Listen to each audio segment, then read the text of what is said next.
It was our 7th wedding anniversary, a day I thought was meant to celebrate love, loyalty, and everything we had built together. But what I uncovered that night shattered everything I believed in. Let me take you back to how it all began. My name is Sarah. I met Daniel in college. He was charming, confident, and ambitious. We dated for 2 years, then got married. We built a life together, a beautiful home, weekend getaways, deep conversations at midnight.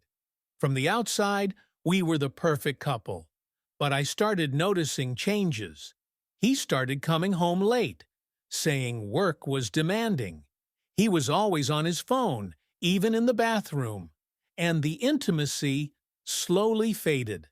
I tried to be understanding. Maybe it was stress. Maybe it was just a phase. I didn't want to be that paranoid wife, but the gut feeling wouldn't leave me alone. So on our anniversary, I planned a surprise dinner. I told him I was working late, but in reality, I was going to show up at his office with his favorite food and a handwritten letter I had spent days writing. He wasn't there. His assistant told me he left early. I called him. No answer. So I followed the GPS on his car, something I'd never done before. It led me to a quiet suburban neighborhood not far from ours. I parked across the street and waited. And then I saw him, walking out of a house, holding a little girl's hand and kissing a woman on the lips. I felt like my lungs collapsed. I couldn't breathe. It wasn't just cheating, it was a whole other family, a different life he had built, while pretending with me. I froze. I didn't scream. I didn't confront him. I just sat in the car, crying. That night, he came home with flowers and a bottle of wine, acting like everything was normal, like he hadn't just kissed another woman in front of a child who called him daddy. I played along. I smiled.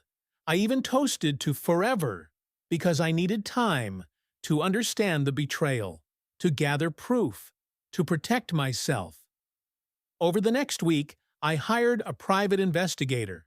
He confirmed everything. They'd been seeing each other for 4 years. The child was his. He paid for her apartment with our money. When I finally confronted him, he didn't deny it. He looked tired, almost relieved. He said, "I never wanted to hurt you, but I couldn't give her up either." As if that made it better. I gave him 7 years. 7 years of loyalty, of sacrifice, of believing in us. And he gave me a lie wrapped in flowers. I left that night. Not just the house, but the version of myself that tolerated being second to anyone. Healing hasn't been easy, but I've learned this. The truth might break you, but it also sets you free.